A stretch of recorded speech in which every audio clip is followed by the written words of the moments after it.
नमस्कार मित्रांनो, स्वागत आहे तुमचं आपलं मराठी नेट कॅप या चॅनलमध्ये. तर मित्रांनो, आज आपण पाहणार आहे सी-टेटची जी एक्झाम होणार आहे त्याचे ॲडमिट कार्ड आलेले आहेत.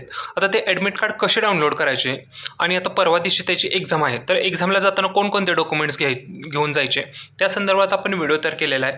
चला आपण पहिल्यांदा पाहू की ॲडमिट कार्ड हे डाउनलोड कसं करायचं. त्यासाठी तुम्हाला या वेबसाईटवरती यायचं आहे. या वेबसाईटची लिंक तुम्हाला डिस्क्रिप्शनमध्ये दिलेली आहे. त्याच्यावर क्लिक करून तुम्ही या वेबसाईटवरती या. या वेबसाईटवर आल्यानंतर खाली तुम्ही पाहू शकता या ठिकाणी दोन लिंक दिलेल्या आहेत तुम्हाला. या दोन्हीपैकी कोणत्या पण लिंकवर क्लिक केल्यानंतर तुमच्यासमोर असा इंटरफेस ओपन होईल. ॲडमिट कार्ड डाउनलोड करायचा इंटरफेस. ॲडमिट कार्ड डाउनलोड करण्यासाठी तुमच्याकडे ॲप्लिकेशन ID आणि पासवर्ड असणे गरजेचं आहे. तर आपल्यासमोर असा इंटरफेस ओपन होईल. तर या ठिकाणी आपल्याला पहिल्यांदा ॲप्लिकेशन ID टाकायचा आहे. त्यानंतर फॉर्म भरताना जो पासवर्ड टाकला तो पासवर्ड या ठिकाणी टाकून घ्यायचा आहे. त्याच्यानंतर हा जो कॅप्चा आहे हा कॅप्चा ॲक्युरेट आपल्याला या बॉक्समध्ये फिल करून घ्यायचा आहे. त्याच्यानंतर ॲग्री या बटनावर क्लिक करायचं आहे. त्याच्यानंतर सबमिट बटनावर क्लिक करून घ्यायचं आहे.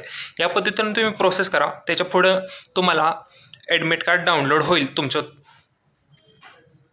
पाहू शकता इथे आपण सर्व डिटेल्स टाकून घेतल्या. त्याच्यानंतर सबमिट बटनावर क्लिक करून घेऊ. नॉर्मल सर्व्हर एरर आहे तर ट्राय करत राहा. या ठिकाणी तुम्ही पाहू शकता हे हॉल तिकीट या ठिकाणी डाउनलोड झालेलं आहे.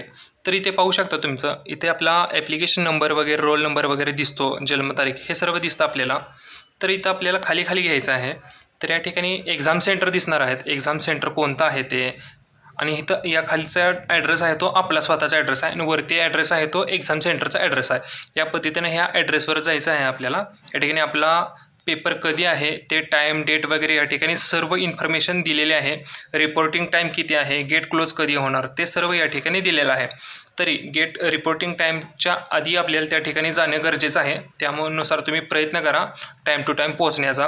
त्यानंतर खाली सांगितलं आहे बघा, या पद्धतीने हे हॉल तिकीट आहे आणि हॉल तिकीटमध्ये हे हॉल तिकीट आपण डाउनलोड केलं. तर आता एक्झामला जाताना कोणकोणते डॉक्युमेंट घेऊन जायचे तर या ठिकाणी आपण पाहू.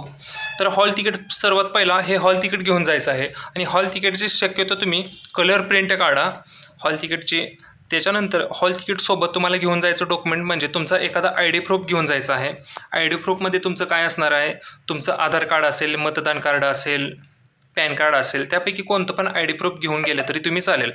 तर ते आता तुम्हाला या ठिकाणी मी दाखवतो. त्यांनी या जी नोटिफिकेशन दिलेलं आहे त्याच्या खालीमध्ये या ठिकाणी पाहू शकता PAN card, Aadhaar card, passport, driving licence, voter ID या डॉक्युमेंटपैकी कोणतं पण एखादं डॉक्युमेंट घेऊन तुम्हाला जाणं गरजेचं आहे.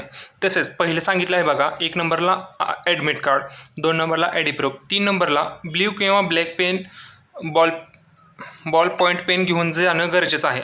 जर तुम्हाला एखादी पाण्याची बाटली घेऊन जायची असेल तर पाण्याची बाटली ही ट्रान्सपरंट पद्धतीने असली पाहिजे, म्हणजे व्हाईट कलरची, जशी बिस्लरी असते तशी, म्हणजे आरपार आतलं वगैरे दिसतं त्या पद्धतीची पाण्याची बाटली घेऊन जाणे गरजेचं आहे.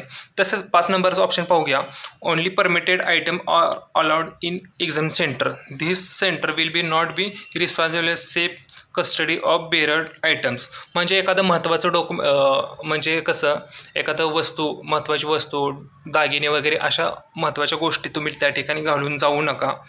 त्याचे रिस्पॉन्सिबिलिटी ही एक्झाम सेंटरची नसणार आहे. त्याची रिस्पॉन्सिबिलिटी स्वतःची घेणे गरजेचं आहे. या पद्धतीने हे सर्व डॉक्युमेंट्स घेऊन जाणे तुम्हाला गरजेचं आहे. याच्यामध्ये तुम्हाला जर काही डाऊट असतील, काय प्रॉब्लेम येत असतील तर ते आम्हाला कमेंट बॉक्समध्ये सांगा. या पद्धतीने हा हॉल तिकीट डाउनलोड करायचं आहे.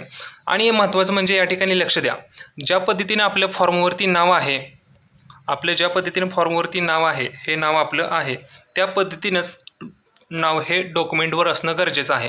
आणि एखाद्या महिलेचं जर लग्न झालं असेल, आधार कार्डवरचं नाव बदललं असेल तर त्या महिलेने त्या ठिकाणी गॅझेट किंवा मॅरेज सर्टिफिकेट घेऊन जाणे गरजेचं आहे. ही सर्वात मोठी गोष्ट आहे, ती लक्षात ठेवा. या पद्धतीने सर्व डॉक्युमेंट्स घेऊन जावा तुम्ही. तुम्हाला परीक्षेसाठी हार्दिक शुभेच्छा. हा व्हिडिओ आवडला असेल तर व्हिडिओ लाईक करा आणि याची डायरेक्ट लिंक तुम्हाला मी डिस्क्रिप्शनमध्ये दिली आहे हॉल तिकीट डाउनलोड करायची, तर तुमच्या मित्रांसोबत ही शेअर करा. जय हिंद, जय महाराष्ट्र.